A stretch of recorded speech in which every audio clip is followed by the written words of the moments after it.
mga bossing.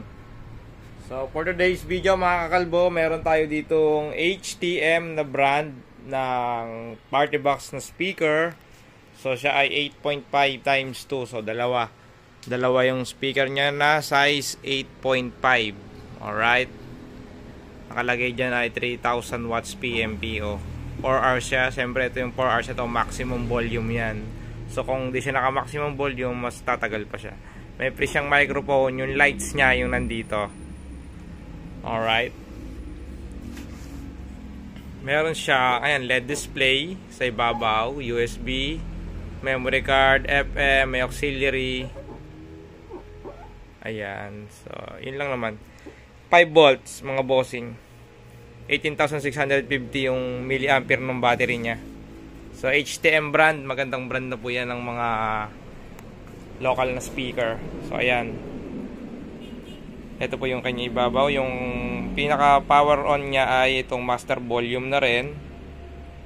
Tapos yung charging niya, may pa siyang wire, yung charging wire, auxiliary, previous and next post, TWS na rin siya, no? Pwede siyang plugtugin ng sabay pag naka bluetooth. Pwede rin i-off yung kanyang ilaw dito sa mode. Ito yung memory card. Tapos yung light ng charging niya, yan naka-red yan. Pag full charge yan, mawawala lang yung ilaw niya. So, ito yung controller ng echo ng mic volume. Meron siyang isang microphone input. So, mas maganda kung gagamit ka dyan, mga bossing. Suggest ko dyan, gumamit kayo ng universal na wireless microphone na yan. Yung universal wireless microphone ang napakagandang gamitin sa mga ganyang brand ng speaker, mga bossing. Napakalinaw. Mas maganda pa siya sa kahit anong branded o magandang klase ng wired microphone. Mas maganda pa rin yung universal na wireless. Malinaw siya. Sa likod niya, ito yung likod niya, mga bossing. Bit-bita niya. Siyempre plastic yan, mga bossing. Tapos ito yung pre niya na mic. Nakalagay agad dito sa likod. Pre lang po ito. So yan yung ilalim niya. Wala naman masyadong bago. Ayan. Alright, so yung mga pring microphone niya maganda na rin, pero syempre hindi naman siya ganun katibay.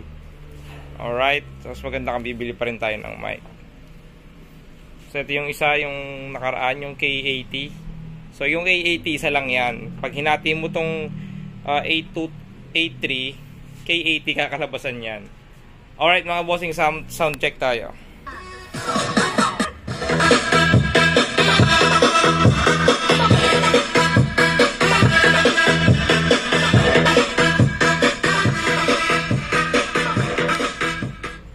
Ayan mga bossing ha.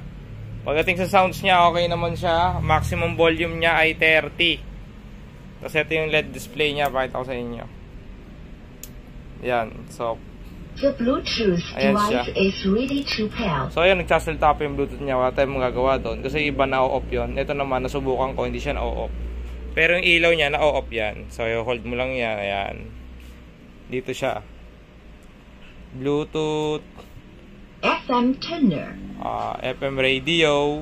Ayan. So pag mag-i-scan tayo ng radio niyan, play nyo lang yung post. Yung play and post na yan, mag-i-scan yan. Automatic. Ayan, nag-i-scan na siya.